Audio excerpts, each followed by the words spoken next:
அண்மை செய்தி. குடியரசு தினத்தை ஒட்டி ஆளுநர் RN ரவி அளிக்கும் தேநீர் விருந்தை புறக்கணிப்பதாக தமிழக காங்கிரஸ் அறிவிப்பை வெளியிட்டிருக்கிறது. மேலும் விவரங்களோடு இணைகிறார் செய்தியாளர் சுப்பராமன். வணக்கம் சுப்பராமன், விவரங்கள். வணக்கம். ஆளுநர் மாளிகையில் குடியரசு தினத்தன்று அரசியல் கட்சிகள், அமைச்சர்கள், அதே போல MLA-க்களுக்கு தேநீர் விருந்து தமிழ்நாடு ஆளுநர் அளிப்பது வழக்கம். அந்த வகையில் இந்த ஆண்டும் அதற்கான ஏற்பாடுகளானது செய்யப்பட இருக்கிறது.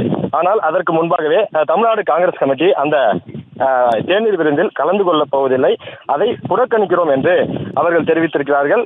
தமிழ்நாடு காங்கிரஸ் கமிட்டி தலைவர் செல்வபெருந்தகை குறிப்பிட்டுள்ளதாவது, தமிழ்நாடு மக்களால் பெரும்பான்மையாக தேர்ந்தெடுக்கப்பட்ட தமிழ்நாடு அரசுக்கும் தமிழ்நாட்டு மக்களுக்கும் தொடர்ந்து துரோகம் இழைத்து வரும் ஆளுநர் RN ரவி அவர்கள் குடியரசு தினத்தன்று வழங்கும் தேநீர் விருந்தை தமிழ்நாடு காங்கிரஸ் சட்டமன்ற உறுப்பினர்கள் புறக்கணிக்கிறோம் என்று தெரிவித்திருக்கிறார்.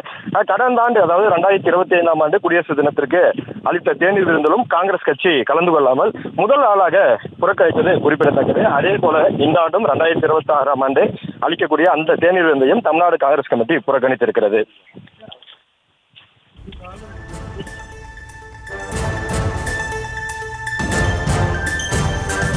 விவரங்களுக்கு நன்றி சுப்பராமன்.